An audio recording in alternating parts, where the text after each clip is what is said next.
So recently, I've been having like confusions as I've been like seeing different views on certain things. What is like the what is considered free mixing that is prohibited? Like is for example, it's like sitting with your uh in a gathering with your like uncles and their wives or cousins. Is this considered haram free mixing it if you're just sitting there, or like what is considered in reality haram free mixing?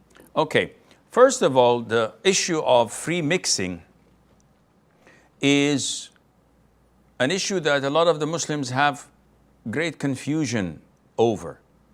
So they say, why is free mixing haram? And why are the Muslims, men and women, going around the Kaaba in the haram and doing sa'i between Safa and Marwa, and this is not prohibited? Why do women and men go to malls and supermarkets? Why do they sit in restaurants and buses and airplanes, etc.? First of all of these are not free mixing. Free mixing is when you get a chance to exchange glances, knowing what is wrong and what is right. This is a different thing. Looking at one another, talking, chit-chatting, flirting. This is free mixing. People don't do this in the haram, nor on airplanes or buses or in a mall. They just walk. They don't know each other. Now, for you to go to a restaurant with your uncles and aunts, they're mahram. But with your cousins, female cousins, and you sit on the same table, and she's sitting in front of you, she's not wearing the hijab, and probably she's putting some makeup, and everybody's talking freely and mixing and laughing and chit-chatting and engaging in conversations. This is free mixing.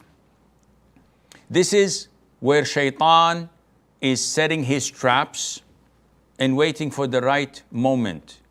He has already thrown his bait and waiting for the right moment. And this is what Islam prohibits. And this is part of blocking the means.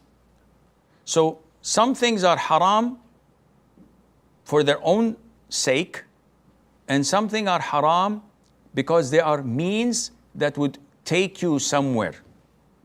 So if I were to shake hands with an unmahram woman, would that be an actual sin in itself that would take me to hell because of itself, or because of what it will inevitably and eventually lead to? So in order to block the means of fornication and adultery, this doesn't happen overnight. There are steps of shaitan that we have to follow.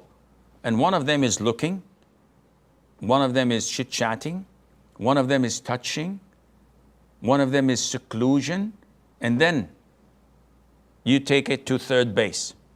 This is what's haram in Islam. So the means that lead to haram, they also become haram.